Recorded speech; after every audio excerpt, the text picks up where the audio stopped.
Hello everyone, welcome to the session. By now you have seen that Scope 3 emissions is not just an accounting challenge. They reflect how an organization designs products, select multiple suppliers, move goods, engages customers, and plans for the future.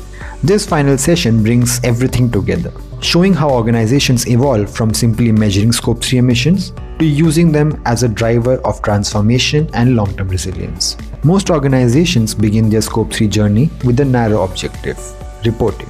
The question is usually, what do we need to disclose this year? But mature organizations ask a different question. How do we build the capability to understand and influence emissions year after year? This shift from compliance to capability is the defining moment in Scope 3 maturity. It requires leadership commitment, cross-functional ownership, and investment in data systems and skills. Early Scope 3 inventories rely heavily on estimates and secondary data. That is normal and expected.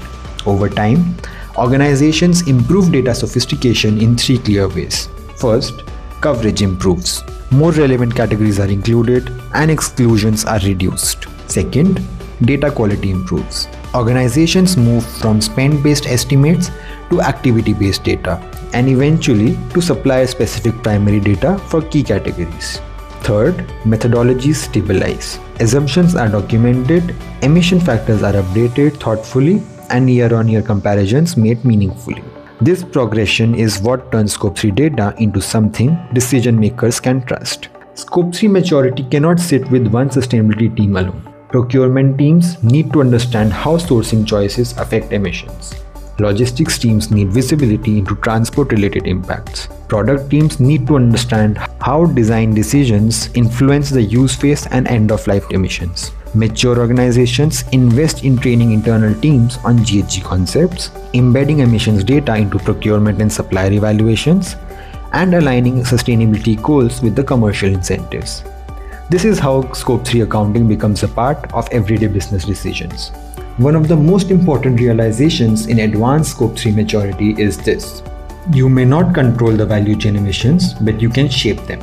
Organizations begin to use their influence by engaging suppliers on emissions reduction programs, setting expectations for data sharing and improvement, collaborating on low carbon materials and logistics solutions, redesigning products to reduce emissions through the use and disposal phase. Influence replaces control as the dominant strategy. There is no finished state in Scope 3 accounting. Markets evolve, technologies improve, emission factors change, business models shift. Mature organizations accept this and design their Scope 3 programs for continuous improvement, not static reporting. They track progress, revisit assumptions, and refine strategies regularly, treating emissions data as a living management tool. Strong organizations do not wait for perfect data.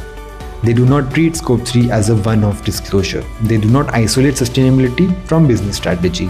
Instead, they start early, stay transparent, improve consistently, use data to guide decisions, not just reports. This is what credible Scope 3 leadership looks like. With this, we conclude the video series on greenhouse gas accounting. You have moved from understanding climate impact to learning how emissions are classified, measured, and ultimately managed across the value chain. The real value of GHG accounting lies not in numbers themselves, but in how organizations use those numbers to shape a low-carbon future. Thank you for watching and stay tuned for more such updates from ReGeneva.